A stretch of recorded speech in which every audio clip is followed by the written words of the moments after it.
ಮಂಜಿನಿಂದ ತುಂಬಿದ ಹಿಮಗಿರಿ ಮೇಲೆ ಮುದದಿಂದ ನಿಂತ ಕೇದಾರೇಶ್ವರ.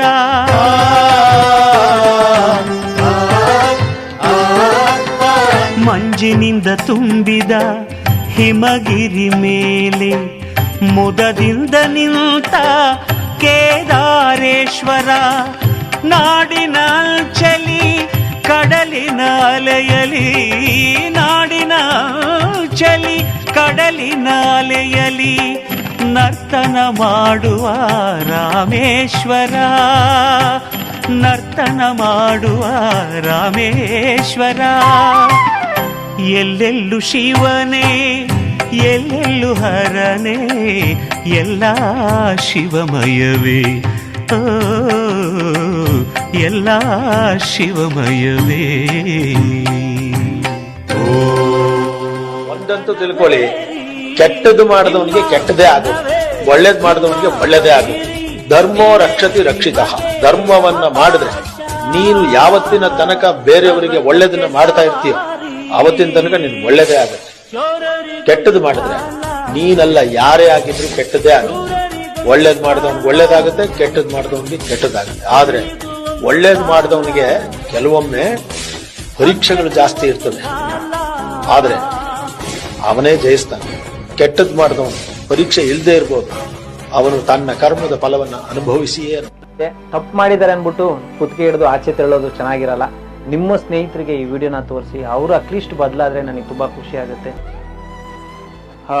ಸ್ನೇಹಿತರೆ ನಮಸ್ಕಾರ, ನಾನು ನಿಮ್ಮ ಪ್ರೀತಿಯ ಜನಸ್ನೇಹಿ ಯೋಗೇಶ್. ಮೊದಲನೇದಾಗಿ ಕರ್ನಾಟಕದಲ್ಲಿರ್ತಕ್ಕಂಥ ಪ್ರತಿಯೊಬ್ಬರು ಕೂಡ ಈ ವಿಡಿಯೋನ ತಪ್ಪದೆ ನೋಡಬೇಕು. ಜೊತೆಗೆ ನಿಮ್ಮ ಮನೆಯಲ್ಲೂ ಕೂಡ ವಯಸ್ಸಿಗೆ ಬಂದಿರುವಂಥ ಮಕ್ಕಳಿದಾರ, ದಯವಿಟ್ಟು ಅವರಿಗೆ ಈ ವಿಡಿಯೋನ ತೋರಿಸೋದಕ್ಕೆ ಯಾವುದೇ ಕಾರಣಕ್ಕೂ ಮರಿಬೇಡಿ. ಕಾರಣ ಏನಂತ ಹೇಳಿದ್ರೆ, ಕೇವಲ 27 ವರ್ಷದ ಯುವಕನ ಪರಿಸ್ಥಿತಿಯನ್ನು ನೋಡಿದ್ರೆ ಕಣ್ಣಲ್ಲಿ ನೀರಲ್ಲ ಸ್ವಾಮಿ, ರಕ್ತ ಬರುತ್ತೆ. ಯಾಕೆ ಈ ವಿಡಿಯೋನ ಪ್ರತಿಯೊಬ್ಬರು ಯುವಕರಾಗಲಿ ಯುವತಿಯರಾಗಲಿ ಅಥವಾ ವಯಸ್ಸಿಗೆ ಬಂದಂಥ ಮಕ್ಕಳು ಈ ವಿಡಿಯೋನ ನೋಡಬೇಕು ಅಂದರೆ ಅವರ ಜೀವನ ಈ ರೀತಿ ಆಗಬಾರ್ದು ಅನ್ನೋ ಉದ್ದೇಶಕ್ಕೆ ಈ ವಿಡಿಯೋನ ನೋಡಬೇಕು. ಕೇವಲ 27 ವರ್ಷದ ಮಂಜುನಾಥ್ ಅವರ ಲೈಫಲ್ಲಿ ಏನಾಗಿದೆ ಗೊತ್ತಾ? ಅಡಿಗೆ ಭಟ್ರಾಗಿ ಕೆಲಸ ಮಾಡ್ತಾ ಇದ್ದಂಥ ಈ ವ್ಯಕ್ತಿ ಎಡವಿದ್ದಲ್ಲಿ ಅನಾಥಾಶ್ರಮದ ಬಾಗಿಲನ್ನು ತಟ್ಟುವಂತ ಒಂದು ಪರಿಸ್ಥಿತಿಯನ್ನು ಬಂದಿದೆ ಅಂದ್ರೆ ನಿಜವಾಗ್ಲೂ ಯಾರು ಕೂಡ ಊಹೆ ಮಾಡ್ಕೊಳಕ್ಕಾಗದೇ ಇರುವಂತ ಹೇಳೋರೆ ಹೊರತು ಯಾರು ಬರ್ಲಿಲ್ಲ ಸರ್. ಸ್ನೇಹಕ್ಕೆ ಈ ಇಷ್ಟು ಜನ ಸ್ನೇಹಿತರು 80 ಜನ ಸ್ನೇಹಿತರು ಬರ್ಲಿಲ್ಲ ಅಂದಾಗ ಅದಕ್ಕೆ ಏನ್ ಹೇಳಕ್ ಇಷ್ಟಪಡ್ತೀರಾ ತಾವು? ನಾನು ಅವಾಗ ಅಂದ್ಕೊಂಡೆ ಸರ್, ಯಾರು ಆಗಲ್ಲ ಸರ್. ನಾನು ಚೆನ್ನಾಗಿದ್ರೆ, ನಾನು ದುಡ್ಡು ಮಾಡಿದ್ರೆ ನನ್ನ ಜೀವನದ ಮೇಲೆ ನಾನು ಕಾಲ ಮೇಲೆ ನಿಂತ್ಕೊಂಡ್ರೆ ನಾನು, ನನ್ನ ಹತ್ರ ದುಡ್ಡಿದ್ರೆ ಎಲ್ಲ ಬರ್ತಾರೆ, ನನ್ನ ಹತ್ರ ದುಡ್ಡಿಲ್ಲ ಆದ್ರೆ ಯಾರು ಬರಲ್ಲ. ಇವಾಗ ಫೈನಲಿ ನಿಮ್ಗೆ ಲಿವರ್ ಡ್ಯಾಮೇಜು ಮತ್ತೆ ಕಿಡ್ನಿ ಪ್ರಾಬ್ಲಮ್ ಆಗಿದೆ ಕುಡ್ದು ಇಷ್ಟು ಚಿಕ್ಕ ವಯಸ್ಸಿಗೆ ನಿಮ್ಮ ಜೀವನವನ್ನ ನೀವೇ ಹಾಳು ಮಾಡ್ಕೊಂಡಿದ್ದೀರಿ. ಯಾರು ಹಾಳು ಮಾಡಿದ್ದಲ್ಲ ಇದು, ನೀವಾಗ ನೀವೇ ಮಾಡ್ಕೊಂಡಿದ್ದು. ನಾನೇನ್ ಹೇಳಕ್ ಇಷ್ಟಪಡ್ತೀನಿ ಅಂದ್ರೆ, ದಯವಿಟ್ಟು ಸ್ನೇಹಿತರೆ ತುಂಬಾ ವಿಷಯಗಳನ್ನ ನಾನು ನಿಮ್ಗೆ ಹೇಳೋದಕ್ಕೆ ಸಾಧ್ಯ ಇಲ್ಲ. ಕೇವಲ 27 ವರ್ಷದ ವಯಸ್ಸಿನ ಹುಡುಗನ ಪರಿಸ್ಥಿತಿ ನೀವು ನೋಡ್ತಾ ಇದ್ದೀರಾ. ಹೊಟ್ಟೆ ಹೊತ್ತು ದುಡ್ಡಿದ್ರೆ ಚೆನ್ನಾಗಿರ್ಬೋದು, ಕೋಟ್ಯಾಂತರ ರೂಪಾಯಿ ಆಸ್ತಿ ಮಾಡಿದ್ರೆ ಚೆನ್ನಾಗಿರ್ಬೋದು, ಅಥವಾ ತುಂಬಾ ಓದಿದ್ರೆ, ತುಂಬಾ ಗ್ಲಾಮರ್ ಇದ್ರೆ, ತುಂಬಾ ನೋಡೋದಕ್ಕೆ ಸುಂದರವಾಗಿದ್ರೆ ನಾವು ಚೆನ್ನಾಗಿರ್ಬೋದು ಅಂತ ತಾವು ಅನ್ಕೊಳ್ತೀರಿ. ಒಂದು ಸತ್ಯ ನಾನು ಹೇಳಕ್ ಇಷ್ಟಪಡ್ತೀನಿ, ಆರೋಗ್ಯ ಒಂದು ಚೆನ್ನಾಗಿಲ್ಲ ಅಂದ್ರೆ ಎಷ್ಟು ಕೋಟಿ ರೂಪಾಯಿ ದುಡ್ಡಿದ್ರೂ ಕೂಡ ಜೀವನ ನಡೆಸೋದಕ್ಕೆ ಸಾಧ್ಯ ಇಲ್ಲ. ಸೊ ಬದುಕಿರೋವಾಗ್ಲೇ ನಾಲ್ಕಷ್ಟು ಜನಕ್ಕೆ ಒಳ್ಳೇದನ್ನ ಮಾಡಿ, ಜೊತೆಗೆ ನಿಮ್ಮ ಆರೋಗ್ಯವನ್ನ ನೀವು ಕಾಪಾಡ್ಕೊಳ್ಳುವಂತ ಒಂದು ಪ್ರಯತ್ನ ಮಾಡಿ. ನಿಮ್ಮ ಆರೋಗ್ಯನ ಕಾಪಾಡ್ಕೊಳ್ಳಿ ಅಂತ ಹೇಳಿದ್ರೆ ಕನಿಷ್ಠ ಪಕ್ಷ ದುರ್ಚಟಗಳಿಂದ ದೂರ ಇರಿ ಅಂತ. ಸೊ ಆರೋಗ್ಯನ ಕಾಪಾಡ್ಕೊಳ್ಳೋದಕ್ಕೆ ನನ್ನ ಕೈಲೊಂದು ಸಾಧ್ಯ ಇಲ್ಲ. ಯಾಕಂತ ಹೇಳಿದ್ರೆ ನಾವು ಅಷ್ಟು ಬಿಸಿ ಇರೋದ್ರಿಂದ ನಾವು ಸರಿಯಾದ ಶನೇಶ್ವರ ಸ್ವಾಮಿ ಅವರ ಆಶೀರ್ವಾದದಿಂದ ಒಂದು ಜೀವನ ಕಟ್ಕೊಡಕ್ಕೆ ಪ್ರಯತ್ನ ಪಡ್ತೀವಿ. ಅವರು ಆ ಭಗವಂತ ಆಶೀರ್ವಾದ ಮಾಡಿದ್ರೆ ಮತ್ತೆ ರೆಡಿಯಾಗಿ ನಿಮ್ ಮುಂದೆ ಬರ್ತಾರೆ. ಸೊ ದಯವಿಟ್ಟು ಯಾರೆಲ್ಲ ಈ ವಿಡಿಯೋ ನೋಡ್ತಾ ಇದ್ದೀರಾ, ದಯವಿಟ್ಟು ಈ ವಿಡಿಯೋನ ಶೇರ್ ಮಾಡಿ. ಮಂಜುನಾಥ್ ಅವ್ರಿಗೆ ಅವ್ರು ಆಲ್ರೆಡಿ ಜೀವನವನ್ನ ಹಾಳು ಮಾಡಿಕೊಂಡು ಅವ್ರ ತಪ್ಪಿಂದನೇ ಇದಾಗಿರೋದು. ಸೊ ಅವ್ರ ತಪ್ಪು ಅವ್ರಿಗೆ ಆಗಿದೆ. ಇದನ್ನ ನೋಡ್ದಂತ ಯಾರಾದ್ರೂ ಡ್ರೈವರ್ಗಳಾಗಿರ್ಬೋದು ಅಥವಾ ಅಡಿಗೆ ಭಟ್ರುಗಳು, ಅಡಿಗೆ ಕೆಲಸ ಮಾಡುವಂತವ್ರಾಗಿರ್ಬೋದು, ಯಾರು ಬರಲ್ಲ ಸರ್ ಕಷ್ಟಕ್ಕೆ. ನಮ್ ಜಾಬಲ್ಲಿ 100 ರೂಪಾಯಿ ಇದ್ರೆ ಎಲ್ಲ ಬರ್ತಾರೆ, ಇಲ್ಲಾಂದ್ರೆ ಯಾರು ಬರಲ್ಲ. ಫ್ರೆಂಡ್ಸು ಅಂತೂ ಯಾರು ಹೋಗ್ಬೇಡಿ, ಯಾರು ಸವಾಸನೂ ಮಾಡಬೇಡಿ. ನೀವು ದುಡಿತಿದ್ರೆ, ನೀವು ತಿಂತಿದ್ರೆ, ನೀವು ಕೆಲಸ ಮಾಡ್ತಿದ್ರೆ ಅಷ್ಟೇ. ನೀವು ನಿಮ್ಮ ಮನೆ ಕಡೆ ನಿಮ್ಮ ಜವಾಬ್ದಾರಿ ನೀವು ನೋಡ್ಕೊಳ್ಳಿ ಅಷ್ಟೇ. ಅವ್ರು ಕರೀತಾರೆ, ಇವ್ರು ಕರೀತಾರೆ, ಪಾರ್ಟಿ ಕೊಡಿಸ್ತೀನಿ ಅಂತ ಹೋಗಿ ನಿಮ್ಮ ಆರೋಗ್ಯ ಹಾಳು ಮಾಡ್ಕೊಂಡು, ಬೈಕ್ ಓಡಿಸ್ಕೊಂಡು, ಸುಮ್ಮನೆ ಅನಾವಶ್ಯ ಇದು ಮಾಡಿಕೊಂಡು ಯಾರೂ ಕೆಟ್ಟ ರೀತಿಲಿ ಹೋಗಬೇಡಿ. ನನ್ನ ಪರಿಸ್ಥಿತಿ ನನಗೆ ಇವತ್ತು ಅನುಭವಿಸ್ತಾ ಇದ್ದೀನಿ. ಇವತ್ತು ನನ್ನ ಲೈಫಾಗಿ ಕಳ್ಕೊಬಿಟ್ಟಿದ್ದೀನಿ. ಮತ್ತೆ ಇನ್ನೊಂದು ಲೈಫ್ ಸಿಕ್ಕಿದ್ರೆ ಆ ಲೈಫ್ನ ನಾನು ಉಳಿಸ್ಕೊಂಡು ನನ್ನ ಜೀವನದಲ್ಲಿ ಅದನ್ನು ತಿದ್ಕೊಂಡು ಹೋಗ್ತೀನಿ. ಮತ್ತೆ ಮುಂದೆ ಯಾವುದೇ ಕಾರಣಕ್ಕೂ ಈ ಥರ ಕೆಟ್ಟತನ ನಾನು ಹಿಡಿಯಲ್ಲ. ನಾನು ಇಷ್ಟೇ ಕೆಳಗೆ ಬಗ್ತಾ ಇದ್ದೀನಿ. ದಯವಿಟ್ಟು ಯಾರೇ ಆಗಲಿ ಎಣ್ಣೆ ಕುಡಿದು ಅವ್ರ ಸವಾಸ ಮಾಡೋಕ್ಕೆ ಹೋಗಬೇಡಿ. ಇವತ್ತು ನಾನು ಅನುಭವಿಸಿದ್ರೆ ಕಷ್ಟ ನನಗೆ ಮಾತ್ರ ಗೊತ್ತು, ಬಟ್ ಯಾರಿಗೂ ಗೊತ್ತಿಲ್ಲ. ನನ್ನ ನೋವು ಏನು ಅಂತ ನನ್ನ ಮಾತು ಅನುಭವಿಸ್ತಾ ಇದ್ದೀನಿ, ಬಟ್ ಯಾರಿಗೂ ಗೊತ್ತಿಲ್ಲ. ದಯವಿಟ್ಟು ಯಾರು ಎಣ್ಣೆ ಹೊಡೆದು ಅವ್ರ ಸವಾಸ ಮಾಡೋಕ್ಕೆ ಹೋಗ್ಬೇಡಿ. ದಯವಿಟ್ಟು ನಮಸ್ಕಾರ. ಸ್ನೇಹಿತರೆ, ದಯವಿಟ್ಟು ಈ ವಿಡಿಯೋ ನೋಡಿದ್ಮೇಲೂ ಬುದ್ಧಿ ಕಲೀಲಿಲ್ಲ ಅಂದರೆ ನಾನು ವಿಡಿಯೋ ಮಾಡಿದ್ದೀನಿ, ನಂಗೆ ಕ್ಷಮೆ ಕೇಳೋಕ್ಕೆ ಇಷ್ಟಪಡ್ತೀನಿ. ಈ ವಿಡಿಯೋ ಇಷ್ಟ ಆದರೆ ನಿಮ್ಮ ಸ್ನೇಹಿತರಿಗೆ ಈ ವಿಡಿಯೋನ ತೋರಿಸಿ, ಅವರು ಅಟ್ಲೀಸ್ಟ್ ಬದಲಾದರೆ ನನಗೆ ತುಂಬ ಖುಷಿ ಆಗುತ್ತೆ. ಸಾಧ್ಯವಾದರೆ ಈ ವ್ಯಕ್ತಿಯ ವಿಡಿಯೋನ ಆದಷ್ಟು ಶೇರ್ ಮಾಡಿ, ಅವ್ರಿಗೆ ಸಪೋರ್ಟ್ ಮಾಡಿ, ಅವ್ರನ್ನ ಮತ್ತೆ ಒಂದು ಜೀವವನ್ನು ಉಳಿಸ್ಕೊಳ್ಳೋದಕ್ಕೆ ಸಪೋರ್ಟ್ ಮಾಡ್ಬೋದು. ತಪ್ಪಿನ ಅರಿವಾಗಿದೆ, ತಪ್ಪು ಮಾಡಿದ್ದಾರೆ ಅಂದ್ಬಿಟ್ಟು ಕುತ್ತಿಗೆ ಹಿಡಿದು ಆಚೆ ತೆರಳೋದು ಚೆನ್ನಾಗಿರಲ್ಲ. ಸೊ ಅವ್ರು ತಪ್ಪು ಮಾಡಿದ್ದಾರೆ ಅಂತ ಅವ್ರಿಗೆ ಅರಿವಾಗಿರೋದ್ರಿಂದ ಶತ್ರುಗಳನ್ನಾದ್ರೂ ಕೊನೆಗಾಲದಲ್ಲಿ ಕಾಪಾಡಬೇಕು ಅಂತ ಭಗವಂತ ಹೇಳ್ತಾರೆ. ಆ ನಿಟ್ಟಿನಲ್ಲಿ ಅವರು ತಪ್ಪು ಮಾಡಿದ್ದಾರೆ ಅಂತ ಅವ್ರು ಬಾಯಿ ಬಿಟ್ಟು ಹೇಳ್ತಿರೋದ್ರಿಂದ ನಮ್ಮ ಕೈಲಾಗಿದ್ದ ಸಪೋರ್ಟ್ ನಾವು ಮಾಡೋಣ. ಅವ್ರ ಜೀವ ಉಳಿಸೋದಕ್ಕೆ ಶತಾಯ ಗತಾಯ ಶನೇಶ್ವರ ಸ್ವಾಮಿಯವರ ಆಶೀರ್ವಾದದಿಂದ ಪ್ರಯತ್ನ ಪಡೋಣ. ದಯವಿಟ್ಟು ನೀವು ದುಡ್ದು ನೀವು ತಿಂದು ನೀವು ಸಂಪಾದನೆ ಮಾಡಿ ದುಡ್ಡಲ್ಲೇ ನೀವು ಕುಡಿದು ನಿಮ್ಮ ಆರೋಗ್ಯ ಹಾಳು ಮಾಡ್ಕೊಂಡು ಇವತ್ತು ಬೀದಿಗೆ ಬಂದು ಒಂದು ಅನಾಥಾಶ್ರಮದ ಮುಂದೆ ಬಂದು ನಿಂತಿದ್ದೀರಲ್ಲ, ಇದು ಸರಿನಾ? ಇದು ತಪ್ಪು ಸರ್, ಸರಿ ಅಂತ ಹೇಳ್ಕೊಳಕ್ಕಾಗಲ್ಲ. ನಿಮ್ಮನ್ನ ನೋಡಿದ್ರೆ ಯಾರಾದ್ರೂ ಹೇಳ್ತಾರೇನ್ರಿ ಆಶ್ರಮದಲ್ಲಿರುವಂತ ವ್ಯಕ್ತಿ ಅಂತ? ₹1 ಇಲ್ಲ ಅಂದ್ರೆ ಯಾರು ಬೆಲೆ ಕೊಡಲ್ಲ ಅಣ್ಣಯ್ಯ. ನೀನ್ ಆಸ್ಪತ್ರೆಗೆ ನೀನ್ ದುಡಿತಾ ಇದೆ ತಾನೆ, ಚೆನ್ನಾಗಿದೆ ತಾನೆ, ನಿಂಗೆ ಒಂದು 15,000 ಸಂಬಳ ಬರ್ತಿತ್ತು ತಾನೆ. ಇವತ್ತು ನಿನ್ಗೆ ಆರೋಗ್ಯಕ್ಕೆ ಆಸ್ಪತ್ರೆಗೆ ತೋರಿಸ್ಕೊಳಕ್ಕೆ 2,000 ದುಡ್ಡಿಲ್ಲ ಅಂದೆ. 2,000 ದುಡ್ಡಿಲ್ಲ ಅಂತ ಸ್ಕ್ಯಾನ್ ಮಾಡಿದ್ರ ನಿಂಗೆ? ಇಲ್ಲ ಸರ್. ಯಾಕೆ ಮಾಡಿಲ್ಲ? ನೀನು ನೋಡಿದ ತಕ್ಷಣ ಮಾಡ್ಬೇಕಿತ್ತಲ್ಲಣ್ಣ, ಮಾಡ್ಬೇಕು ತಾನೆ? ಮಾಡ್ಬೇಕು ಸರ್. ಮನುಷ್ಯನಿಗೆ ಬೆಲೆ ಕೊಡಲ್ಲ ಯಾರು, ದುಡ್ಡಿಗೆ ಬೆಲೆ ಇರೋದಿಲ್ಲ. ಕೊಡ್ತಾರೆ ಸರ್. ಕಾಲೇಜ್ ಹೋಗಲ್ಲ, ಖಾಲಿ ಜಾಬ್ ನೋಡಿದ್ರೆ ಯಾರು ನಿಮ್ಗೆ ಬೆಲೆ ಮರ್ಯಾದೆ ಕೊಡಲ್ಲ. ನಿಮ್ಮ ಹತ್ರ 2,000 ಇದ್ದಿದ್ದು ಸ್ಕ್ಯಾನಿಂಗು ಆಗ್ತಾ ಇತ್ತು, ಟ್ರೀಟ್ಮೆಂಟು ಸಿಗ್ತಾ ಇತ್ತು, ಮಾತ್ರೆ ಸಿಗ್ತಾ ಇತ್ತು ಅಲ್ವಾ? ಅದಿಲ್ಲ ಅಂದಿದ್ದಕ್ಕೆ ಏನ್ ಮಾಡಿದ್ರು? ವಾಪಸ್ ಕಳ್ಸೋರು ಸರ್. ಎಲ್ಲಿಗೆ ಬರ್ಬೇಕಾಯ್ತು? ಕೊನೆಯದಾಗಿ ಋಣ ಇತ್ತು, ಇಲ್ಲಿ ಬಂದಿದ್ದೀರಾ. ಆ ಭಗವಂತನ ಆಶೀರ್ವಾದ ಇದ್ರೆ ಚೆನ್ನಾಗೂ ಆಗ್ತೀರಾ. ಕರ್ನಾಟಕದ ಜನ ಕೈ ಹಿಡಿತ, ತಲೆ ಕೆಡಿಸ್ಕೋಬೇಡಿ. ಒಳ್ಳೆದಾಗಲಿ. ಸೇವೆಯೆಂಬ ಯಜ್ಞದಲ್ಲಿ ಸಮಿಧೆಯಂತೆ ಉರಿಯುವ ಧ್ಯೇಯ ಮಹಾಜಲಧಿಯೆಡೆಗೆ ಸಲಿಲವಾಗಿ ಹರಿಯುವ ಸೇವೆಯೆಂಬ ಯಜ್ಞದಲ್ಲಿ ಸಮಿಧೆಯಂತೆ ಉರಿಯುವ ಲೋಕಹಿತದ ಕಾಯಕ ನಾಡಿಗ ಭಯದಾಯಕ ವ್ಯಕ್ತಿಯಾಗಲಿಂದು ನೈಜ ರಾಷ್ಟ್ರ ಸೇವಕ ಸೇವೆಯೆಂಬ ಯಜ್ಞದಲ್ಲಿ ಸಮಿಧೆಯಂತೆ ಉರಿಯುವ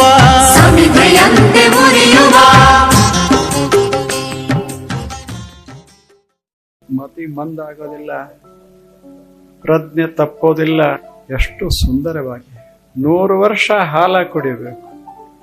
ಆಲ್ಕೋಹಾಲ್ ಅಲ್ಲ, ಹಾಲ ಕುಡಿಬೇಕು, ರಸವನ್ನ ಕುಡಿಬೇಕು, ಕಬ್ಬಿನ ರಸವನ್ನ ಕುಡಿಬೇಕು. ಆ ಬಳಿಕ ನಾರಿಕೇಳದ ನೀರನ್ನ ಕುಡಿಬೇಕು. ಅಷ್ಟೇ ಅಲ್ಲ, ಭಕ್ತಿಯ ರಸವನ್ನ ಕುಡಿಬೇಕು. ಮನುಷ್ಯ ಕುಡಿಬೇಕು ಅನ್ನೋದು ಮನಸ್ಸಿನಿಂದ ಹೋಗಿ ಬಿಡಬೇಕು, ಹಂಗ ಕುಡಿಬೇಕು ಮನುಷ್ಯ. ಎಂಥ ಅದ್ಭುತ ಜನ ಬಾಳಿ ಬದುಕಿ ಹೋಗ್ಯಾರ. ಅದಕ್ಕೆ ಅವರು ಹೇಳ್ತಾರೆ, ಕುಡಿಯದೆ ಇರಬಾರದು, ಅದರ ಕುಡಿಬೇಕನ್ನುವ ಭಾವ ಇರಬಾರದು.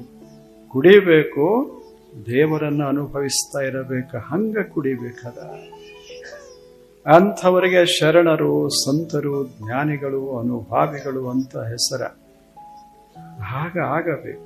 ಕನಕ ಕಾಮಿನಿ ಕಾಂಚನಕ್ಕಾಗಿ ಹೊಡೆದಾಡಿ ಕೆಟ್ಟಿದೆ ಲೋಕವೆಲ್ಲ. ಇದು ಒಂಥರ ಮಸ್ತಿ. ಹಣಕ್ಕಾಗಿ ಜೀವನವೇ ಹೋಗ್ತದೆ ಇಲ್ವೇನು? ಕಾಂಚನಕ್ಕಾಗಿ ಜೀವನ ಹೋಗ್ತದೆ, ಕಾಮಕ್ಕಾಗಿ ಜೀವನ ಹೋಗ್ತದೆ, ಕುರ್ಚಿಗಳಿಗಾಗಿ ಜೀವನ ಹೋಗ್ತದೆ. ಎಷ್ಟು ಏರಿರಬೇಡ ಹೇಳಿ, ಲಹರಿ ಎಷ್ಟು ಏರಿರಬೇಡ. ಅದಕ್ಕೆ ಯಾವುದನ್ನ ಕುಡಿಬೇಕು, ಯಾವುದನ್ನ ಕುಡಿದರೆ ಬದುಕು ಮಧುರ ಆಗ್ತದೆ, ಅಂಥದ್ದನ್ನ ಕುಡಿಬೇಕು ಮನುಷ್ಯ. ಅದು ನಿಮಗೆ ಗೊತ್ತದೆ. ಪ್ರೇಮ ರಸಾಯನವನ್ನ, ಪವಿತ್ರ ಪ್ರೇಮ ರಸಾಯನವನ್ನ ಕುಡಿಬೇಕು.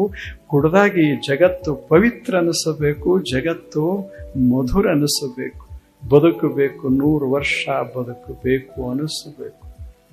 ಅಜ್ಜವ್ರಿಗೆ ಈಗ 84 ಆದ್ರೆ ಅವ್ರ ಧ್ವನಿ ಹೆಂಗದ ನೋಡಿರಲ್ಲ, ಏನ್ ಧ್ವನಿ ಅದ, ಎಂಥ ಧ್ವನಿ ಅದ. ಅದರ ಧ್ವನಿ ಕೇಳಿ ಬಿಟ್ರೆ ಕೈಯೊಳಗಿಡ್ದ ಬಾಟ್ಲಿಗಳೇ ಕೆಳಗೆ ಬಿದ್ದು ಹೋಗ್ತಾವ. ಅಂಥವ್ರು ಹೊರಟ್ರೆ ನಾಡೆಲ್ಲ ಬದಲಾಗ್ತದ. 50 ವರ್ಷಗಳ ಕಾಲ ಭಾರತ ದೇಶದೊಳಗೆ ಎಲ್ಲ ತಿರುಗಾಡಿ ಎಷ್ಟು ಜನರ ಸಮೀಪಕ್ಕೆ ಹೋದಾಗ ಎಷ್ಟು ಜನ ಪರಿವರ್ತನ ಹೊಂದ್ಯಾರೆ. ದೀಪದ ಸಮೀಪಕ್ಕೆ ಹೋದ ಬತ್ತಿಗಳೆಲ್ಲ ಹೊತ್ತಿಕೊಳ್ತಾವ. ದೀಪದ ಸಮೀಪಕ್ಕೆ ಹೋದ ಬತ್ತಿಗಳು ಆರುವುದೆಲ್ಲ ಹೊತ್ತಿಕೋತಾವ. ಹಂಗ ಅಂಥ ಮಹಾಂತಮರ ಸನ್ನಿಧಿಗೆ ಹೋದಾಗ, ಸಮೀಪಕ್ಕೆ ಹೋದಾಗ ಮನಸ್ಸು ಹೊತ್ತಿಕೊಳ್ಳುತ್ತದೆ, ಆನಂದದಿಂದ ಹೊತ್ತಿಕೊಳ್ಳುತ್ತದೆ, ಜ್ಞಾನದಿಂದ ಹೊತ್ತಿಕೊಳ್ಳುತ್ತದೆ. ಅಂಥ ಅದ್ಭುತ ಕಾರ್ಯವನ್ನ 50 ವರ್ಷಗಳ ಕಾಲ ಅವರು ಮಾಡಿದ್ದಾರೆ.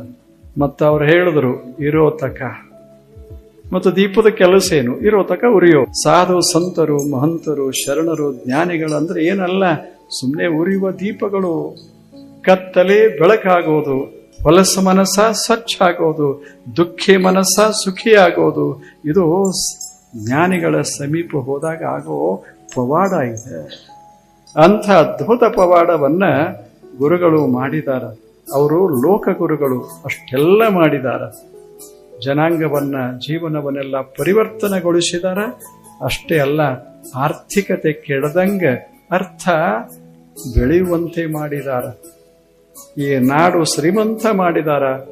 ಕುಡಿದು ಹಾಳಾಗೋದನ್ನೆಲ್ಲ ದುಡಿದು ಬೆಳೆಸುವಂಗ ಅವರು ಮಾಡಿದಾರಲ್ಲ, ಅದು ಅದ್ಭುತ ಕೆಲಸ. ಅಂಥ ಸೇವೆಯನ್ನ ಗೌರವಿಸಿದಾರ. ಯಾರು ಸಂಯಮ ಮಂಡಳಿಯವರು ಗೌರವಿಸಿದ್ದಾರೆ. ಅದು ಬಹಳ ಮಹತ್ವದ್ದು. ಅವರು ಲಕ್ಷ್ಯಕ್ಕೆ ಬಂದದಲ್ಲ, ಅದಕ್ಕಾಗಿ ಅವರನ್ನು ಅಭಿನಂದಿಸಬೇಕು. ಸಚ್ಚಿದಾನಂದ ಹೇಳಿದರು, ಕರ್ನಾಟಕ ದೇಶದಲ್ಲಿ ಇರುವುದೇ 6.5 ಕೋಟಿ ಜನ ಅದ. ಅದರಾಗ 1,75,00,000 ಕುಡುಕರದಾರ. ಅಂದ್ರೆ ಏನ್ ಅರ್ಥ ಅದ? 1/3 ಜನ ಕುಡುಕರು, 30 ಭಾಗ ಕುಡುಕರು. 30 ಭಾಗ ಕುಡುಕರಿದ್ರ ಅರ್ಥ ಏನು ಅಂದ್ರೆ ಎಲ್ಲಾ ಮನೆಗಳಲ್ಲಿ ಕುಡುಕರದಾರ ಅಂತ ಅದರ ಅರ್ಥ. ನಾವು ಎಲ್ಲಾ ರೀತಿಯಿಂದ ಅದನ್ನ ಪ್ರಯತ್ನ ಮಾಡಬೇಕು. ಬರೇ ನಾವು ಹಿಂಗ್ ಹೇಳ್ಕೊತ ಹೋದ್ರೂ ಆಗುದಿಲ್ಲ. ಅದಕ್ಕೆ ಕಾಯ್ದೆನೂ ಮಾಡಬೇಕು, ಪಕ್ಕಾ ಕಾಯ್ದೆನೂ ಮಾಡಬೇಕು. ಆ ಬಳಿಕ ನಾವು ಈ ಕೆಲಸ ಮಾಡಬೇಕು. ಅಂದ್ರೆ ಪೋಷಕ ಆಗ್ತದೆ, ಒಂದಕ್ಕೊಂದು ಪೋಷಕ ಆಗ್ತದ. ಅದನ್ನೆಲ್ಲ ಸಿಗಂಗ ಮಾಡಿ ಆ ಬಳಿಕ ನೀವು ಕುಡಿಯಾಕ ಹೋಗಬೇಡ್ರಿ.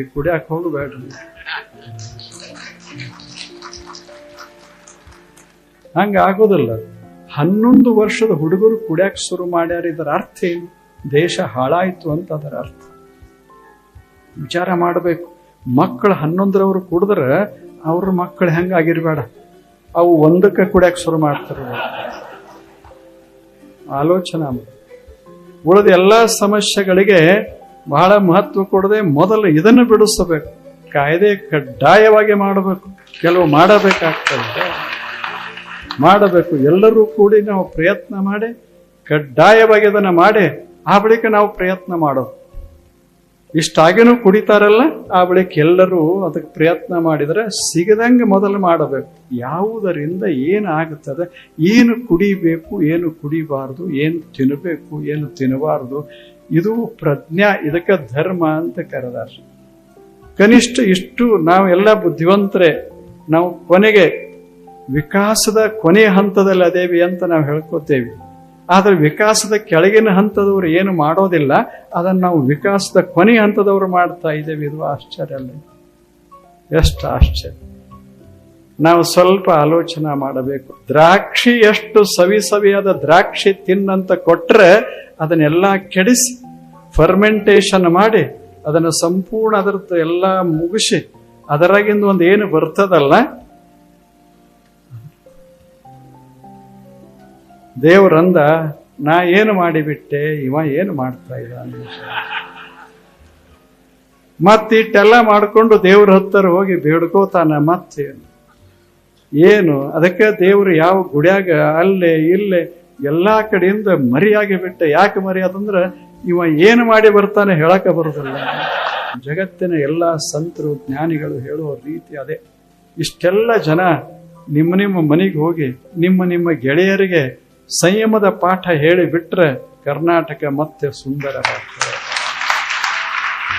ಅಜ್ಜವರು ಒಬ್ಬರೇ ತಿರುಗಾಡಿ ಹಂಗ ಮಾಡ್ಯಾರ. ಇಷ್ಟು ಜನ ಶುರು ಮಾಡಿ ಬಿಟ್ರೆ ಯಾರು ಕುಡಿತಾರ, ಯಾರು ತಿಂತಾರ? ಮಕ್ಕಳಿಗೆ ಪ್ರತಿಯೊಂದು ಮನೆ ಅದು ಸಂಯಮದ ಮನೆಯಾಗಬೇಕು. ಭಗವಂತನೇ ನಮಗೆ ಪ್ರಶಸ್ತಿ ಕೊಡ್ತಾನ. He knows how to live. ಅಲ್ಲೇ ಹೆಂಗೆ ಬದುಕಬೇಕು ಅದನ್ನ ಇವ ತಿಳ್ಕೊಂಡಾನ ಅಂತ ಭಗವಂತನೇ ಪ್ರಶಸ್ತಿ ಕೊಡಬೇಕು, ನಮ್ಮ ಎದಿನೇ ಪ್ರಶಸ್ತಿ ಕೊಡಬೇಕು. ಅಂಥ ಪ್ರಶಸ್ತಿ ಎಲ್ಲರಿಗೆ ದೊರೆಯುವಂತಾಗಲಿ ಅಂತ ನಾವೆಲ್ಲ ಬಯಸೋಣ. ಪಂಚ ಮಹಾಪಾತಕಗಳಲ್ಲಿ ಶರಿ ಕುಡಿಯೋದೊಂದು ಹಾಕ್ಯಾರ, ನಿಮ್ಗೆ ಗೊತ್ತಿರೋದು. 5 ಮಹಾಪಾತಕಗಳಲ್ಲಿ ಮದಿರಾಪಾನ ಒಂದು ಮಹಾಪಾತಕ. ಯಾವುದನ್ನ ಮಾಡಿದ್ರೆ ಅದಕ್ಕಿಂತ ದೊಡ್ಡ ಪಾತಕವೇ ಇಲ್ಲ, ಪಾಪವೇ ಇಲ್ಲ, ಅಂಥದ್ದು ಶೆರೆ ಕುಡಿಯೋದಂತ ಹೇಳ್ಯಾರ, ಮಹಾಪಾತಕದಲ್ಲಿ ಹಾಕಿದ್ದಾರೆ. ಅದಕ್ಕೆ ನಾವೆಲ್ಲ ಒಂದಿಷ್ಟು ಮನಸ್ಸು ಮಾಡಿ ನಮ್ಮ ಮಕ್ಕಳು ಕುಡಿಬಾರ್ದು, ನಮ್ಮ ಜನ ಸುತ್ತಮುತ್ತಲಿನವರು ಕುಡಿಬಾರ್ದು. ಹಂಗ ವಾತಾವರಣವನ್ನು ನಿರ್ಮಾಣ ಮಾಡಿ ಬಿಡಬೇಕು. ಅಂಗಡಿಯವರು ತಾವೇ ಮುಚ್ಕೊಂಡು ಹೋಗಿರ್ಬೇಕು, ಹಂಗ ಕೇಳಬಾರ್ದು. ಅವನ ಅಂಗಡಿ ಮುಚ್ಚಕ್ ಹೋಗಬಾರ್ದು, ನಾವು ತಾವೇ ಮುಚ್ಚಿರ್ಬೇಕು, ಒಬ್ಬನು ಹೋಗಬಾರ್ದು. ಹೋಗದಿದ್ರೆ ಅವ್ರ್ಯಾಕಿರ್ತಾರ, ಅಲ್ಲೇ ಕಿತ್ಕೊಂಡು ಹೋಗ್ತಾರ. ಅವರು ಯಾವುದು ಅನಾರೋಗ್ಯಕರವೋ ಅದಕ್ಕೆ ಒಂದಿಷ್ಟು ಪ್ರೋತ್ಸಾಹ ಬರಬೇಕು, ಅದನ್ನು ತೆಗೆದು ಹಾಕೋದಕ್ಕಾಗಿ. ಅಂಥ ವಾತಾವರಣ ನಮ್ಮ ದೇಶದಲ್ಲಿ ನಿರ್ಮಾಣ ಆಗಲಿ ಅಂತ ನಾವೆಲ್ಲ ಹಾರೈಸೋಣ. ಅವರು ಬಿಡಿಸ್ಯಾರ, ನಮಗೆ ಆನಂದ ಆಗ್ಯದ. ಇದಕ್ಕಿಂತ ದೊಡ್ಡ ಶರಣ ತತ್ವ ಇನ್ಯಾವುದು? ಅವರಿಗೆ ಸತ್ಕಾರ ಮಾಡ್ಯಾರ, ಪ್ರಶಸ್ತಿ ಕೊಟ್ಟಾರ, ನಾವು ತಾಳಿ ಹಾಕಿದ್ವಿ, ಚಪ್ಪಾಳಿ ಹಾಕಿದ್ದೇವೆ, ನಮಗೆ ಆನಂದ. ಹಿಂಗ ಇನ್ನೊಬ್ಬರ ಸಂತೋಷ ಕಂಡು ಅದನ್ನು ನಾವು ಸಂತೋಷ ಪಡ್ತೇವಲ್ಲ, ಇದು ಶರಣ ಜೀವನ. ಇದೆ ಇಂಥ ಶರಣರ ನಾಡು ಕರ್ನಾಟಕ ಅಲ್ಲ, ಇಡೀ ಭಾರತ ದೇಶ ಇಂಥ ಸುಂದರ ನಾಡು. ಇಂಥ ಶರಣರು, ಸಂತರು, ಜ್ಞಾನಿಗಳು ಬಾಳಿದಂಥ ಭಾರತ ದೇಶದಲ್ಲಿ ನಾವು ಹುಟ್ಟೇವಿ, ನಾವು ಬದುಕ್ತಾ ಇದ್ದೇವೆ. ಆದ್ದರಿಂದ ನಾವು ತಪ್ಪು ಹೆಜ್ಜೆ ಇಡುವುದು ಬೇಡ, ತಪ್ಪ ಮಾತನಾಡೋದು ಬೇಡ, ತಪ್ಪ ಆಹಾರ ಪಾನೀಯ ಮಾಡೋದು ಬೇಡ ಅನ್ನುವ ಮನಸ್ಸಿನಲ್ಲಿ ಭಾವನೆಯನ್ನು ಇಟ್ಟುಕೊಳ್ಳೋಣ. ಎಲ್ಲರಿಗೂ ತಮಗೆಲ್ಲರಿಗೂ ಅನಂತ. ಜೀವನದಲ್ಲಿ ಮನುಷ್ಯ ಭಗವಂತನನ್ನು ಕಾಣಬೇಕಾಗಿತ್ತಂತಂದ್ರೆ ನಾವೆಲ್ಲರೂ ಭಕ್ತಿ ಅಂತಕ್ಕಂಥದನ್ನು ಮಾಡಬೇಕು. ಭಾರತ ದೇಶ ಸಂಸ್ಕಾರ ಉಳ್ಳಂಥವ್ರ ದೇಶ. ನಮ್ಮ ಜೀವನದಲ್ಲಿ ಸಂಸ್ಕಾರ ಬಹಳ ಮುಖ್ಯವಾಗಿರ್ತಕ್ಕಂಥದ್ದು. ಸಾವಿರಾರು ವರ್ಷಗಳಿಂದ, ಅನೇಕ ವರ್ಷಗಳಿಂದ ನಮ್ಮ ಪೂಜ್ಯರು, ಯೋಗಿಗಳು, ಮಹಾತ್ಮರು, ಸಂತರು, ಸಜ್ಜನರು ಮೇಲಿಂದ ಮೇಲೆ ಮೇಲಿಂದ ಮೇಲೆ ಮೇಲಿಂದ ಮೇಲೆ ನಮಗೆ ಒಳ್ಳೆಯ ಸಂಸ್ಕಾರಗಳನ್ನು ಕೊಡ್ತಾ ಬಂದಿದ್ದಾರೆ. ಒಂದು ಮಣ್ಣಿಗೆ ಸಂಸ್ಕಾರ ಕೊಟ್ಟಾಗ ಅದು ಸುಂದರವಾಗಿರುವಂಥ ಒಂದು ಮಡಿಕೆ ಆಗ್ತದೆ.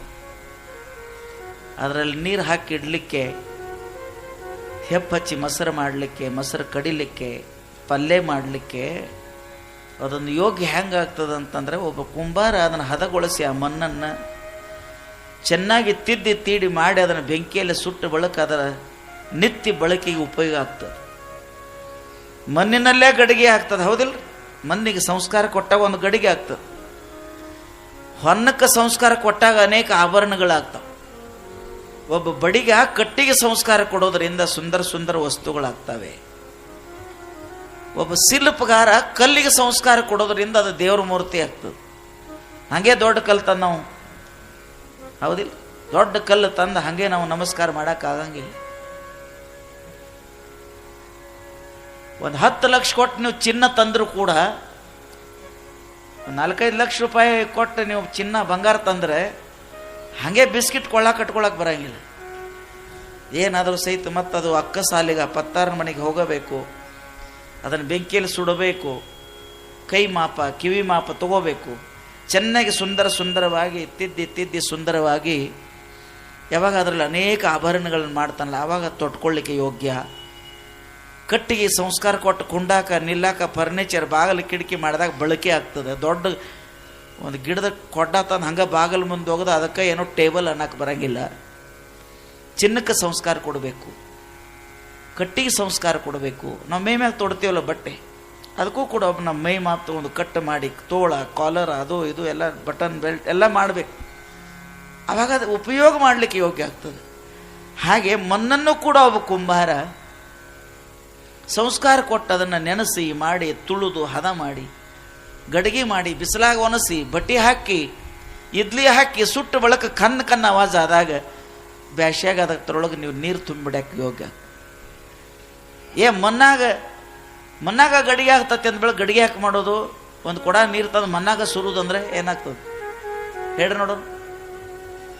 ಗಡಿಗೆ ಹಾಕಿ ಮಾಡ್ಕೊತ್ಕೊಂಡ್ಬೇಕು, ನೀರು ತಂದು ಮಣ್ಣಾಗ ಸುರುದು ಅಕಸ್ಮಾತ್ ಒಂದು ಕೊಡ ನೀರು ಸುರಿಯೋರೆ ಆ ಮಣ್ಣಾಗ ಹಿಂಗೆ ಹೋಗ್ತದೆ. ಅದೇ ಮಣ್ಣನ್ನು ತಿದ್ದಿ ತೀಡಿ ಮಾಡಿ ಒಂದಿಷ್ಟು ಹದ ಮಾಡಿ ಅದಕ್ಕೊಂದು ಆಕಾರ ಕೊಟ್ಟ ಸುಟ್ಟು ಬಳಕ ನೀವು 10 ವರ್ಷಗಟ್ಟಲೆ ಚಲೋ ಉಪಯೋಗ ಮಾಡ್ರೆ ಅದ ಮಣ್ಣಾಗದಂಥ ಒಂದು ಮಣ್ಣಿನ ಗಡಿಗೆ ನೀರನ್ನು ಹಿಡಿದಿಡ್ತದೆ, ತಂಪು ಮಾಡಿ ಕೊಡ್ತದೆ, ಅಲ್ಲ ನಮಗೆ ಕುಡಿಲಿಕ್ಕೆ ಯೋಗ್ಯ ಆಗ್ತದೆ. ಮಣ್ಣಾಗ ನೀರು ಸುರಿಯೋ ಹಂಗೆ ಕೆಸರ ಕುಡಿಯಕ್ಕೆ ಬರಂಗಿಲ್ಲ. ಅದ ಮಣ್ಣನ್ನು ಹದ ಮಾಡಿ ಅದಕ್ಕೊಂದು ಚೆನ್ನಾಗಿ ನಾವು ಆಕಾರ ಕೊಟ್ಟಾಗ ಅದು ಕುಡಿಲಿಕ್ಕೆ ನೀರಿಗೆ ಒಂದು ಯೋಗ್ಯ, ಮನೆಯಲ್ಲಿ ಬಳಸಲಿಕ್ಕೆ ಹೇಗೋ ಹಾಗೆ ನಮ್ಮ ಜೀವನದಲ್ಲಿ ಒಂದು 4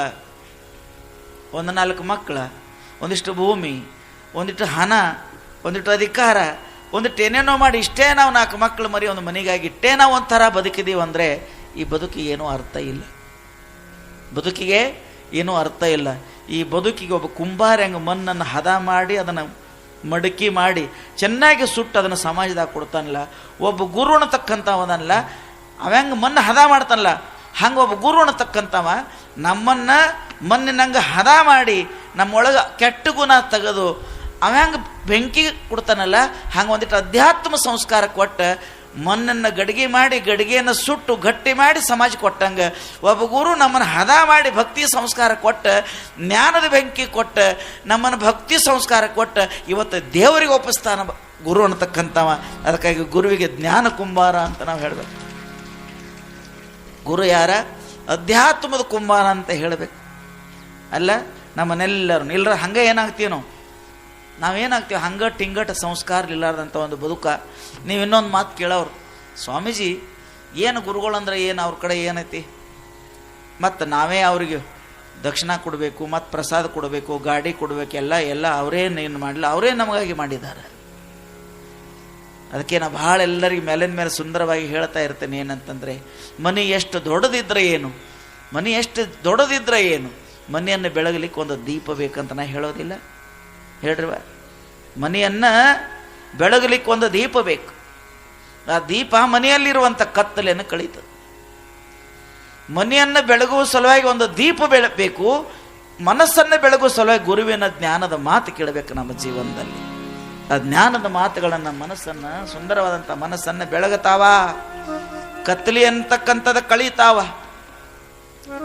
ಸತ್ಯ ಧರ್ಮದ ಭಗವಂತನ ಸುಂದರವಾಗಿರುವಂಥ ಸತ್ಯದ ಮಾರ್ಗ ತೋರಿಸ್ತಾವ. ಅದರ ಸಲುವಾಗಿ ನಾವು ಸಜ್ಜನರ ಸಂಘ ಮಾಡಬೇಕು. ಗುರು ಬೇಕು ಜೀವನದಲ್ಲಿ. ಗುರುರ ಸಾಕ್ಷಾತ್ ಪರಬ್ರಹ್ಮ ತಸ್ಮೈ ಶ್ರೀ ಗುರವೇ ನಮೋ ನಮಃ. ಆ ಗುರುವಿನ ಸನ್ನಿಧಾನದಲ್ಲಿ ಹೋದರೆ ಏನು ಮಾಡ್ತಾನೆ ಗುರು ಅಂದರೆ ನಮ್ಮ ಮನಸ್ಸನ್ನು ಹಸನ ಮಾಡ್ತಾನ. ಒಬ್ಬ ಕೃಷಿಕ ಏನು ಮಾಡ್ತಾನೆ ರೀ ಸ್ವಾಮೀಜಿ ಅಂದ್ರೆ ಭೂಮಿ ಹಸನ ಮಾಡ್ತಾನೆ. ಮೊದಲೇನು ಹೊಡಿತಾರದು ಟ್ಯಾಕ್ಟ್ರಿ ಹೊಡಿತಾರೆ, ಏನಂತೀರಿ ಅದಕ್ಕೆ ಏನಂತೀರಿ? ಹರಗೋದು. ಹೌದ್ರೆ ಗಳೆ ಹೊಡಿದಂತಾರೆ, ನಾ ಅಂಗರಣಿ ಮರಾಠಿ ಮದಿ ಅಲ್ಲ ಏನಂತಾರು. ಒಬ್ಬ ಮೊದಲ ಬಿರುಸದಂಥ ಭೂಮಿಯನ್ನು ಹರಗ್ತಾನೆ, ಹರಿಗಿ ಮಾಡಿ ಎಲ್ಲ ಹೆಂಟೆಯನ್ನು ಹೊಡಿತಾನೆ, ಹೊಲಸು ಕಸ ಎಲ್ಲ ತೆಗೆದು ಒಡ್ಡಿಗೆ ಹಾಕ್ತಾನೆ, ಸಾಲಿಗೆ ಗೊಬ್ಬರ ಚೆಲ್ತಾನೆ, ಸಾಲಿಗೆ ಹಾಕ್ತಾನೆ, ಎಲ್ಲ ನೀರಿನ ವ್ಯವಸ್ಥೆ ಮಾಡ್ತಾನೆ. ಆಮೇಲೆ ಸುಂದರವಾದಂಥ ಸ್ವಚ್ಛ ಭೂಮಿಯಲ್ಲಿ ಗೊಬ್ಬರ ಹಾಕಿ ಆಮೇಲೆ ಬೀಜ ಊರಿ ಚೆನ್ನಾಗಿ ನೀರು ಬಿಟ್ಟು ಕಸ ಕಡ್ಡಿ ತೆಗೆದು 6-8 ತಿಂಗಳು ಕಷ್ಟಪಟ್ಟ ಒಂದಿನ ಆ ಭೂಮಿ ತಾಯಿಗಳ ಒಳಗಿರುವಂಥ ಸುಂದರವಾದಂಥ ಮುತ್ತಿನಂಥ ಕಾಳ ಟ್ಯಾಕ್ಟರ್ ತುಂಬಿಕೊಂಡು ಮನೆಗೆ ಬರ್ತಾನ. ಅದರ ಕಸದೊಳಗೆ ಎಂದೂ ಬಿತ್ತೋದಿಲ್ಲ. ಕಸ ಹಸನ ಮಾಡಿ ಭೂಮಿ ಹದ ಮಾಡಿ ಗೊಬ್ಬರ ಹಾಕಿ ನೀರು ವ್ಯವಸ್ಥೆ ಮಾಡಿ ಬಿತ್ತಾನೆ. ಹೆಂಗೋ ಒಬ್ಬ ಗುರು ಈ ಸತ್ಸಂಗ ಈ ಪ್ರವಚನ ಯಾಕೆ ಮಾಡ್ಬೇಕು ಸ್ವಾಮೀಜಿ ಅಂದರೆ ಮತ್ತೆ ಮತ್ತೆ ಮತ್ತೆ ನಾವು ಬರ್ತೀವಿ ಅಂತಲ್ಲ, ಹಿಂದೇನಿತ್ತು ಗೊತ್ತಿಲ್ಲ, ಮುಂದೇನಾಗ್ತೀವಿ ಗೊತ್ತಿಲ್ಲ. ಈಗಂತೂ ಪಕ್ಕ ಇದ್ದೀವಿ.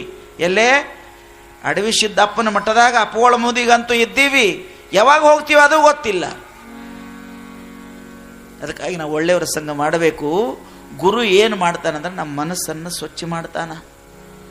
ನಮ್ಮ ಮನಸ್ಸಿನೊಳಗಿರುವಂಥ ಕಸ ಐತೆಲ್ಲ ಆ ಎಲ್ಲ ಕಸವನ್ನು ತೆಗೆದು ನಮ್ಮ ಮನಸ್ಸು ಸ್ವಚ್ಛ ಮಾಡಿ ಅಲ್ಲಿ ಭಕ್ತಿ ಬೀಜವನ್ನು ಊರ್ತಾನ, ನಾಮಸ್ಮರಣೆ ನೀರು ಹಣಿಸ್ತಾನ, ಶ್ರದ್ಧಾ ಅನ್ನುವಂಥ ಗೊಬ್ಬರ ಹಾಕ್ತಾನ, ಆಚಾರದ ಸಂಸ್ಕಾರದ ಬೆಲೆ ಹಾಕಿ ಕಾಮ ಕ್ರೋಧ ಅಂತಕ್ಕಂಥ ಪಶುಗಳ ಬಂದ ನಮ್ಮ ಹೃದಯದಲ್ಲಿರುವಂಥ ಭಕ್ತಿ ಬೆಳೆ ಕೆಡಿಸೋದು ಬೇಡ ಅಂತ ಯಾವಾಗಲೂ ಸಮಾಜದಾಗ ಕೈಯಾಗ ಒಂದು ಧರ್ಮದಂಡ ಹಿಡ್ಕೊಂಡು ನಮ್ಮ ಭಕ್ತಿಯನ್ನು ಉಳಿಸ್ಕೊಂಡು ಒಂದಿನ ಅದೇ ಹೃದಯ ಬಲುತ್ತ ಭಕ್ತಿ ಬಲುತ್ತ ಒಂದಿನ ಭಗವಂತನುವಂಥ ಮುಕ್ತಿ ಫಲ ದೊರೆತು ನಮ್ಮ ಜೀವನ ಉದ್ಧಾರ ಆಗೋ ಪರ್ಯಂತರವಾಗಿ ನಮ್ಮ ರಕ್ಷಣೆ ಮಾಡ್ತಕ್ಕಂಥ ಯಾವಂದ್ರೆ ಸದ್ಗುರು ಅಂತ ನಾವು ಹೇಳಿದೆ.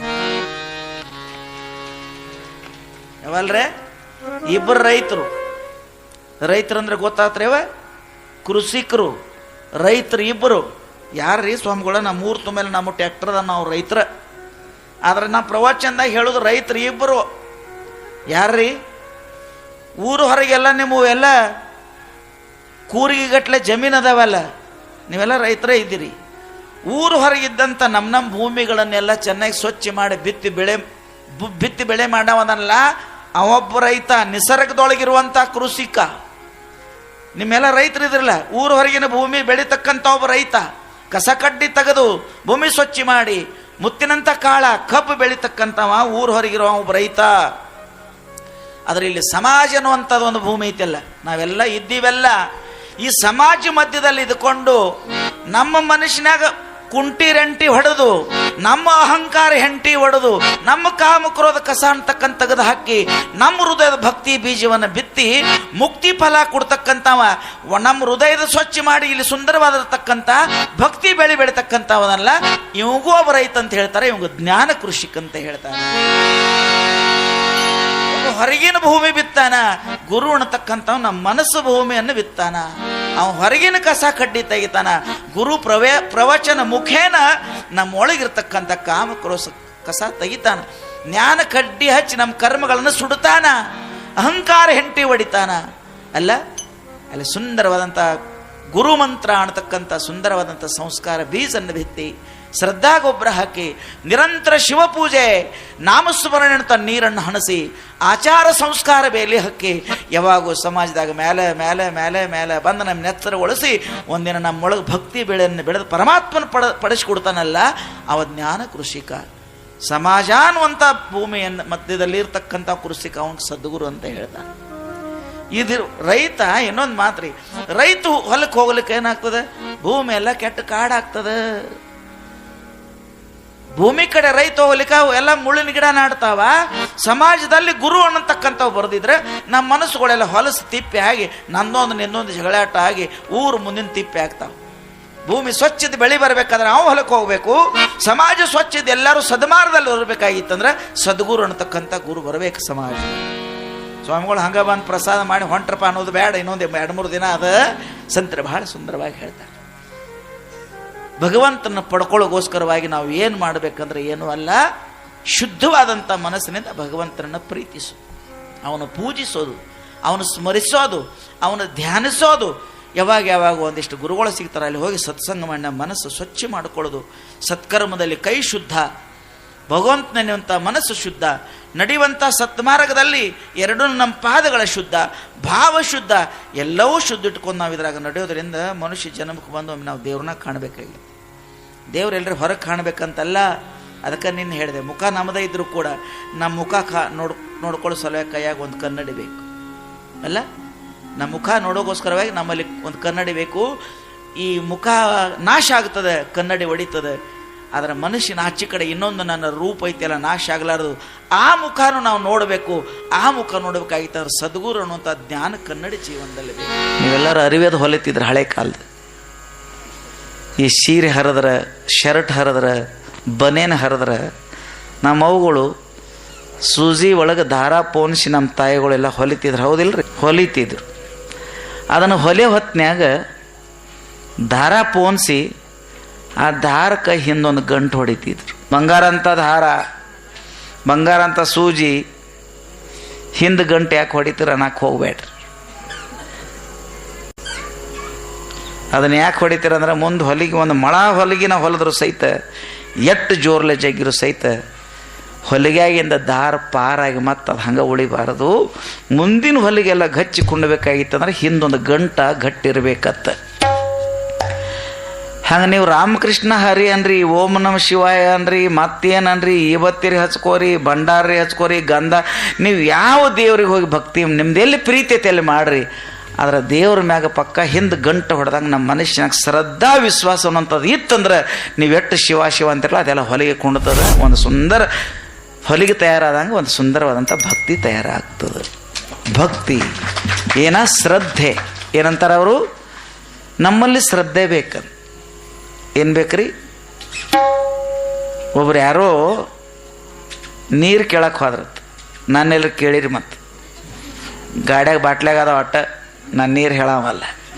3 ಬಾಟ್ಲಿ ಅದಾವ್ರಿ, 1-2 ನಮ್ಮ ಗೌಡ್ರದ್ದು. ಒಬ್ರು ಯಾರೋ ಬೋರ್ ಹೊಡ್ಸಾವ್ರು ಇದ್ರತ್ರಿ, ನೀರು ಕೇಳಕ್ಕೆ ಹೋದ್ರತ್. ಅವ್ರು ಇಂಥವ್ರೊಬ್ರು ಪಾಪ ಯಾರೋ ಇದ್ರೆ ಬನ್ನಿ ಗಿಡ ಹಳ್ಳದ ಮೂಲಿ ಈಶಾನಿಕ ಹೊಡಿಪ 1 ಬಾವಿ ಹೊಡಿ ಅಂದ್ರೆ ಅವ್ರು 10 ಫೂಟ್ ಹೊಡೆದಿವ್. ಏಟ್ರಿ ಮಾವಿ 10 ಫೂಟ್ ಹೊಡೆದ. ಅವಂಗೆ ಯಾರೋ ಹೇಳ್ರಿ, ಅವನೇನು ಮಾಡ್ತಿ, ಸಂಕೇಶ್ವರದಾಗ ಹೋಗಿ ಭಾರಿ ಹೇಳ್ತಾನೆ, ಪಕ್ಕ ನೀರು ಬೀಳಬೇಕಂದ್ರೆ ಇದನ್ನು 10 ಫೂಟ್ ಬಿಟ್ಟ ಹ್ಞೂ ಅನ್ರಲೆ. ಅವ್ರ ಕಡೆ ಹೋಗಿ ಅಲ್ಲೊಂದು 500 ರೂಪಾಯಿ ತುಂಬಿ ಮಾಡಿ ಅವ್ರು ಲಿಂಬಿಕಾಯಿ ಕೊಟ್ಟ ಇಳಿಸಿ 3 ಕಡೆ 3 ಹೋಳು ಮಾಡಿ ಹೋಗದ ಅಲ್ಲೊಂದು ಅಡ್ಡ, ಅದೊಂದು 10 ಫೂಟ್ ಆಯ್ತು. ಇವೆಲ್ಲ ಭಾಳ ಸಾದಾಬಾದ ಏನು ಪ್ರಶ್ನೆನಿಲ್ಲ. ಮಹಾರಾಷ್ಟ್ರದಾಗ ಒಬ್ಬದಾನು, ಅವಂಗೆ ನೀರು ಕಾಣ್ತ, ನಮ್ಮ ಡುಬ್ಬ ನಮ್ಗೆ ಕಾಣಲಿಲ್ಲ, ಮಣ್ಣದೇನು ಕಾಣ್ತೈತಿ. ಖರೆ ಐತಿ ಅನ್ನೋದ ಮತ್ತೆ ನೀರು ತಂದು ತೋರಿಸೇ ಹೊಡಿದು ಬೋರ.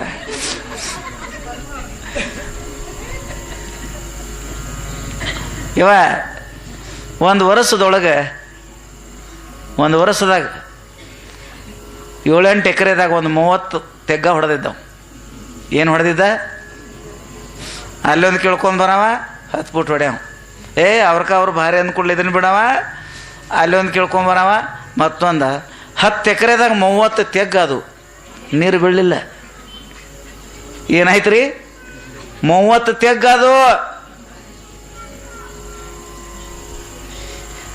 ಒಂದ್ರ ಮ್ಯಾಗೂ ಪಕ್ಕಾ ವಿಶ್ವಾಸ ಇಡ್ಲಾರ್ದ 10 ಫೂಟ್ ತೆಗ್ಗ ಹೊಡ್ಕೋತ ಬಾವಿ ತೋಟ ತುಂಬ ತೆಗ್ಗ ಹೊಡ್ಕೋತ ಹೋದ್ರೆ ನೀರದು ಏನ್ರಿ ಹತ್ತವನು, ಅದೆಂದೂ ಸಾಧ್ಯ ಇಲ್ಲ. ನಿಮ್ಗೊಂದು ಮಾತು ಕೇಳ್ತೀನಿ, 10 ಫೂಟದು 30 ತೆಗ್ಗ ಹೊಡಿಕ್ಕಿಂತನೂ ಚಲೋ ಒಂದು ಮೂಲ್ಯಾಗ ಹಳ್ಳ ದಾಂಡಿಗೆ ಒಂದೇ ಜಾಗದಾಗ ಒಂದು 50-70 ಫೂಟ್ ತನಕ ಹೊಡೆದ್ರೆ ಬರ್ತಿದ್ದಿಲ್ಲ ಕಲ್ಲಾಗಿನ ನೀರ. ಇಡೀ ಹೊಲ ತುಂಬ ತೆಗ್ಗಾನ ಹೊಡ್ಕೋತ ಹೋದ, ಒಂದಕ್ಕೂ ನೀರು ಹತ್ತಲಿಲ್ಲ. ಒಂದು ತೊಡೆ ದಿನ ಭುವನೇಶ್ವರಿ ಆತು, ಒಂದು ತೊಡೆ ದಿನ ಬಾಗಮ್ ಆತು, ಒಂದು ಚಿಂಚಲಿ ಮಾಯಕಾತು. ಒಟ್ಟು ಅವ ಹೊಲ ತುಂಬ ತೆಗ್ಗ ಹೊಡೆದ, ಒಂದು ಬಾವಿ ಆಳವಾಗಿ ಹೊಡಿಲಿಲ್ಲ. ನಾವು ಒಂದೂ ಪಕ್ಕ ಹಿಡಿಲಿಲ್ಲ, ಸಣ್ಣಂಗೆ ಮಾಡ್ಕೋತ ಬಂದೀವಲ್ಲ. ಇದು ಭಾಳ ವಿಚಿತ್ರ. ಅದು ಅಂದ್ರೆ ನನಗನ್ನೋದು, ಹಿಂದೂ ಧರ್ಮದಾಗ ಇದ್ದವ್ರು ನಾವು ಯಾರು ದೇವರೆಲ್ಲ ದೇವತೆಗಳು ಭಕ್ತಿ ಮಾಡಬಾರ್ದಂತಲ್ಲ. ನಾ ಹೇಳೋದು ಗೊತ್ತಾತ್ರಿ, ದೇವತೆಗಳ ಭಕ್ತಿ ಬಾಗಾಮ ಹೋಗಬಾರ್ದಂತಲ್ಲ, ಭುವನೇಶ್ವರಿಗೆ ಹೋಗಬಾರ್ದಂತಲ್ಲ, ಎಲ್ಲಮ್ಮ ಹೋಗಬಾರ್ದಂತಲ್ಲ, ಬಸವಣ್ಣಗೆ ಹೋಗ್ಬಾರ್ದು, ಎಲ್ಲ ಕಡೆ ಹೋಗ್ಬೇಕ್ರಿ. ಆದ್ರೆ ನಮ್ಮ ಗುರುಗಳು ಒಂದು ಏನು ಕೊಟ್ಟಾರಲ್ಲ, ಅದನ್ನು ಗಂಟು ಹೊಡೆದು ಅದ್ರೊಳಗೆ ನಾವು ನಿರಂತರ ಮಾಡಬೇಕು. ಇವೆಲ್ಲ ಗುರು ಕೊಟ್ಟನಲ್ಲ ಅದ್ರೊಳಗೆ ಐತಿ ಅಂತಂದ್ರೆ 12 ಜ್ಯೋತಿರ್ಲಿಂಗ ಎಲ್ಲ ದೇವ್ರ ಕೈಯಾಗ ಹಿಡಿದ ಲಿಂಗದೊಳಗೆ ಕಾಣ್ತಾನ ಜೀವನದಲ್ಲಿ. ನಮ್ದು ಹಂಗೆ ಆಗಂಗಿಲ್ಲ ಭಾಳ ಮಂದಿ. ನಾ ಹೇಳೋದು ಗೊತ್ತಾತ್ರಿ, ಇವ ಮಾಡಬಾರ್ದಂತಲ್ಲ. ಈಗ ನಿಮ್ಗೆ ತಿಳಿಯಂಗ ನಾನು ಹೇಳ್ತೀನಿ, ಹೆಣ್ಮಕ್ಳು ಕೊಳ್ಳಾಗಿವ್ ಇಟ್ಟಿರ್ತಾವು, ಏನಂತೀರ, ಆಭರಣ ಅಂತೀರೇನು? ಹೆಣ್ಮಕ್ಳು ಕೊಳ್ಳಾಗಿವ್ ಇಟ್ಟಿರ್ತಾವ, ಸುಮ್ ಹೇಳ್ರಿ ನೋಡಿ ಎಟ್ಟಿರ್ತಾವ ಇವ? ಅದೇನು 1-2 ಅದನ್ನು ಲೆಕ್ಕ ಮಾಡಕ್ಕೆ ಬರಂಗಿಲ್ಲ. ಹೆಣ್ಮಕ್ಳು ಕೊಳ್ಳನೂ ಅಟ್ಟಿರ್ತಾವ. ಈ ನಮ್ಗನಸು ಮಕ್ಕಳ ಇವ್ರೇನೋ ಬಹುರ್ಮಾಳ, ಟಿಕ್ಕಿ, ಸರ, ಗಂಟನ ಹಾಕೋತಾರ. ನಮ್ಮ ಮಂದಿ ಒಟ್ಟ ಇಲ್ಲ. ನಮ್ಮ ಮಂದಿವು ಭಾಳ ಅದ್ರ, 1-2-3 ರೀ. ಯಾವ್ಯಾವ ಹೇಳ್ರಿ? ಒಂದು ಉಂಗುರನ್ರಿ, ಒಂದು ಉಂಗುರ ರೀ, ಒಂದು ಕೊಳ್ಳನ ಚೈನ. ಇದನ್ನು ಬಿಟ್ಟು ಏನು ಭಾಳ ಅದಾವನ್? ಭಾಳ ಇಲ್ಲ. ನಿಮ್ಮ ಏಟು ಅದಾವ ಹೇಳ್ರವ? ಲೆಕ್ಕಿಲ್ಲದಂಗೆ ಅದಾವು ನೋಡ್ರಿ. ಹೇಳ್ತಾರೆ ಅವ್ರದವ್ರ ಹೇಳ್ತಾರೆ, ಮಜಾ ಅದು. ಈಗಿನ ಚಲೋ ನಮ್ಮ ಆಯಿಗಳಿದ್ರು ನೋಡಿ ಕಿವಿಯೆಲ್ಲ ಚಾನಿಗೆ ತೂತರಿ ಒಟ್ಟು ಇಲ್ಲಿ ಹಿಡ್ಕೊಂತಿದೆಲ್ಲ ಹಿಂಗೆ ರೀ, ಮುಗಿನ್ಯಾಗ ಒಂದು, ಕೊಳ್ಳಾಗ ಒಂದು, ಎಲ್ಲಿ ಬೆಲ್ಟಿಗೆ ಬಂದಾವು. ಪಟ್ಟಿದ್ದು ಮೊದಲು ಬಂಗಾರದ ಬೆಳ್ಳಿ ಪಟ್ಟಿದ್ದು ನಮ್ಮ ಆಯಿಗಳದೆಲ್ಲ ಹಂಗಿತ್ತು, ನಿಮ್ಗೆ ಗೊತ್ತಿಲ್ಲ. ಗನಸು ಮಕ್ಕಳು ಎಟ್ಟಂದ್ರೆ ಪಾಪ ಏನೂ ಇರಂಗಿಲ್ಲ. ಒಂದು ಕೊಳ್ಳಾನ್ ಚೈನ್ ರೇ, ಒಂದು ಉಂಗುರ, ಇದನ್ನು ಬಿಟ್ಟು ಮತ್ತೆ ಮೂಗು ಚುಚ್ಕೋತಾವ ತೀರ ಗನಸು ಮಕ್ಕಳು ಇಲ್ಲ. ಹೆಚ್ಚು ಯಾರು ರೀ ಅಂದ್ರೆ ಹೆಣ್ಣು ಮಕ್ಕಳು. ಗನಸು ಮಕ್ಕಳು ನಿಮ್ಮೊಂದು ಮಾತು ಕೇಳ್ತಾನೆ ಅಂದ್ರೆ ಗುರುಭಕ್ತಿ, ಗುರು ಕೊಟ್ಟಂಥ ಸಂಸ್ಕಾರ ಐತೆಲ್ಲ ಅದರೊಳಗೆ ನಾವು ಏಕನಿಷ್ಠರು ಇರಬೇಕು. ನಾವು ಹಿಂದೂ ಧರ್ಮದ ಯಾವ ದೇವಸ್ಥಾನ ಗುಡಿಗೆ ಹೋಗ್ಬೇಡ್ರಿ, ಅದರಾಗೇನು ಇದ್ರಾಗೇನು ಕಲ್ಲೇನು ಮಣ್ಣು ಅನ್ನಂಗಿಲ್ಲ. ಅದು ನಿಮ್ಮ ಕೊಳ್ಳಾಗ ಇಟ್ಟಿರ್ತಾವ ಅಂದ್ರೆ ಅನುಕೂಲ ಇದ್ದವ್ರು ನೂರಾರು ಗಟ್ಟಲೆ ಬಂಗಾರ ಅಲಂಕಾರಗಳಿರ್ತಾವೆ, ನೂರಾರು ಗಟ್ಟಲೆ ಆಭರಣಗಳಿರ್ತಾವೆ. ಅವು ಎಲ್ಲದರ ಮಧ್ಯದಲ್ಲಿ ಒಂದು ಇರ್ತೈತಿ ಮುಖ್ಯವಾದದ್ದು, ಯಾವುದು? ತಾಳಿ. ಏನಂತಾರೆ ಅದಕ್ಕೆ? ಮಂಗಲಸೂತ್ರ. ಏನಂತಾರೆ? ತಾಳಿ. ಯಾವತ್ತು ತಾಳಿ ಎಷ್ಟು ತೊಲಿದೈತಿ ಯಾರ ಕೇಳ್ಯಾರ? 4 ಕರಿಮನಿ, 1-2 ಹುಟ್ಟ, 2 ಗುಂಡ ಅಟ್ಟ ಇದ್ರು ಸಹಿತ 1 ಕಿಲೋ ಬಂಗಾರ ನೀವು ಹಾಕೊಂಡ್ರು ಸಹಿತ ತಾಳಿ ಗುಡಾಕಿಗೇನು, ಆ ತಾಳಿ ಅನ್ನೋದಕ್ಕೆ ಏನೊಂದು ಮರ್ಯಾದೆ ಅಥವಾ ಮುತ್ತೈತನ ಐತೆಲ್ಲ 1000 ತೊಲೆ ಬಂಗಾರದೊಳಗಿಲ್ಲ. ಹಂಗೆ ನಾವು ಮನೆ ದೇವ್ರಿಗೆ ಹೋಗಬಾರ್ದಂತಲ್ಲ, ಯಾವ ಮಾಡಬಾರ್ದಂತಲ್ಲ. ನಾವು ಮಾಡುವಂಥ ದೇವತಾ ಭಕ್ತಿ ಇರ್ತೈತಿ, ಅದ್ರಾಗ ಮೂಢನಂಬಿಕೆ ಇರಬಾರ್ದು. ಅದು ಕುರಿ ಕೋಳಿ ಕೇಳಬಾರ್ದು 1, ಅದು ಮೇಯಾಗ ತುಂಬಬಾರ್ದು 2 ಅಲ್ಲ. ಅವೆಲ್ಲನೂ ಯಾವ್ದಾರ ಕಾಣಬೇಕು?